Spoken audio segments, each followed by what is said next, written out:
Hello, my name is Anitarky and don't forget to subscribe to my channel to support it. Subscribe and comment. The world suddenly exploded with the outbreak of the zombie virus on campus. The students were fleeing frantically while numerous students were bitten and killed by zombies. The surviving student Komoro and his team fought bravely and tried to break through the horde of zombies, but one of the children was surrounded by zombies. The sound of screams echoed throughout the campus when the girl who was fleeing saw her boyfriend being devoured by the swarm of zombies. Despite Seiya's advice to stay away, ran towards the zombies wanting to die with her lover. Finally, Koro and his group reached the bus where the school nurse Shizuka immediately turned up the engine. Just as the door of the car was about to close, a group of survivors suddenly emerged from the distance. At that moment, Siko said it was Wisteria-sensei, but Rei's face suddenly turned pale when she heard the name Koro. He told Shizuka to wait for the group to get onto the car before driving, but Rei told him not to wait for Wisteria and that he should die instead. Kalora was puzzled by Rei's unusual behavior as, under Wisteria's leadership, more and more students boarded the bus safely. But just when he was about to get on the bus, a student ran towards him from afar. He fell directly in front of him because he was going too fast. The student said he broke his foot and asked Wisteria to help him. However, Wisteria kicked him. The face that said that people without strength had no courage to survive. Shizuka drove the bus out of the school. They finally managed to escape from a school full of zombies. At that moment, a zombie was about to enter a convenience store, but the employee was listening to music and completely unaware of the danger. Koro's team passed by the store and ran over the zombie, killing it instantly. The group of people in the car were arguing about where to find a safe place and almost got into a fight over it. Rei hit one of them and took them to the ground. Wisteria approached, clapping her hands in approval, praising Rei for ending the dispute and stating that they needed a leader to guide the team since the only teacher in the group was Wisteria, who volunteered to be the leader, and almost everyone agreed with the proposal. However, she resisted strongly and even jumped off the bus alone. Coral was worried and followed her, although she didn't know why Rei hated Wisteria so much. She hoped she could take it a little longer since walking was too dangerous. Suddenly, an exit from the control bus arrived with countless zombies crawling inside. Finally crashed into a car on the side of the road and overturned. Koro saved Rei in time, although the two were not seriously injured. The road was blocked by the burning car and zombies were constantly emerging from it. Koro and Siko agreed to meet at the East Police Station at 7 p.m. After that, Siko returned to the car and asked the school nurse, Shizuka, to find another way.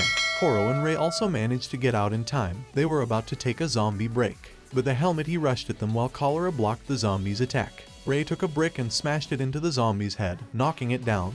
They breathed a sigh of relief. The streets, once bustling and prosperous, were now empty of corpses and destroyed vehicles everywhere. A police car, but the police officers inside were already dead. Rei checked and found a gun, but unfortunately there were only 5 bullets in the gun. In this post-apocalyptic world, each bullet was precious. At that moment, Rei handed Komoro 5 bloody bullets from which she had taken them. The severed hand of another police officer. With the gun in his hand, they continued forward. They arrived at a gas station and wanted to refuel their motorcycles, but the self-service machine required money which they did not have. Korra entered the gas station to look for some money when she saw that no one was there around. He grabbed a baseball bat and smashed it against the vending machine. Suddenly, a screen jumped like a monkey and ran away. Rei was held by a man with a knife to his neck. In a world where zombies abound, the man just wanted to have fun while he was still alive, and that's why Rei with her good looks became his target.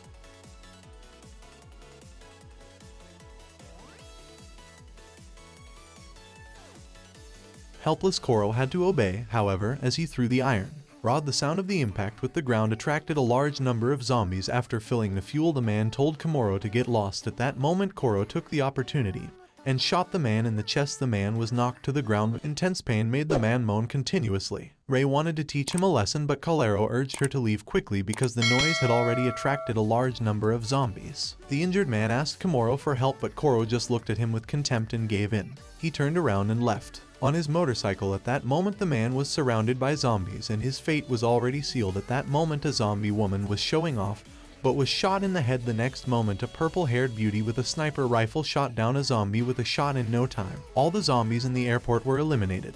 This fierce woman was called Rika, the star sniper of the special assault team, and is now in charge of airport security. She was also good friends with the school nurse Shizuka. From this side, Seiya and the others drove to the city, but the situation here is not good either. Some street thugs were acting recklessly, wielding weapons and attacking both zombies and uninfected humans. If it weren't for a quick evasion, Koro and Rei would have been killed by them.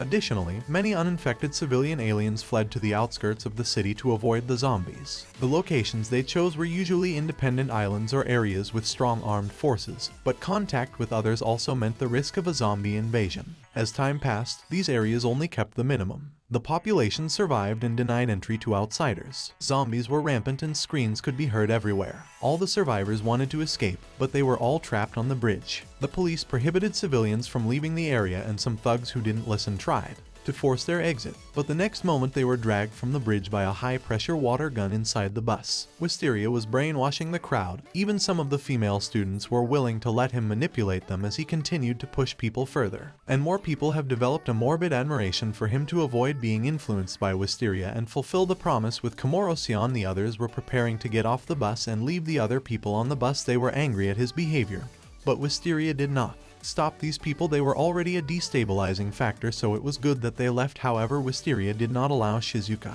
She left as the only doctor here. Her role was more important than anyone else's. Just as Wisteria was getting closer, the bullet grazed her cheek. Hirano raised her modified gun and pointed it at Wisteria. Hirano, who had been timid and weak, had become completely crazy now. As long as someone dared to stop him, he wouldn't hesitate to kill them. Wisteria felt intimidated by this ferocity. The group left the bus without any problem. Meanwhile, Koro and Ray planned to go to the Eastern District Police Station, but the bridge was blocked and they could pass by. Suddenly they heard the sound of a fight. It turns out that Seiya and the others encountered a group of zombies. After getting off the bus, Hirano had run out of bullets in his modified gun and Zika was fighting fiercely with the zombies. Shizuka panicked and accidentally pinned Ji to the ground.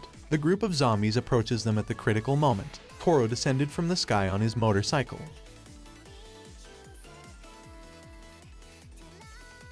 Ray joined the battle and killed many zombies with her spear. Koro threw his pistol at Hirano, who showed an excited expression as he caught it and immediately fired through the zombies. Koro continued to advance and Siko. He grabbed his hand with a powerful movement, an arc was drawn in the air, and the last zombie was eliminated. The crisis was resolved. Everyone felt relieved. They met under the bridge to discuss how to cross the river. The road was blocked and the water level was rising, making it impossible swimming across. Just when everyone was worried, Shizuka suddenly suggested taking a break. Her friend's house was located nearby. Naturally, this friend is the fierce Rika with a sniper rifle. Before leaving, Rika gave Shizuka the key and asked her to help her ventilate the room now that she could provide it. Supplies for everyone, and Rika also had a large one which was the best means of transportation to escape the zombies. Everyone happily agreed and Kaloro decided to go with Shizuka to check it out first.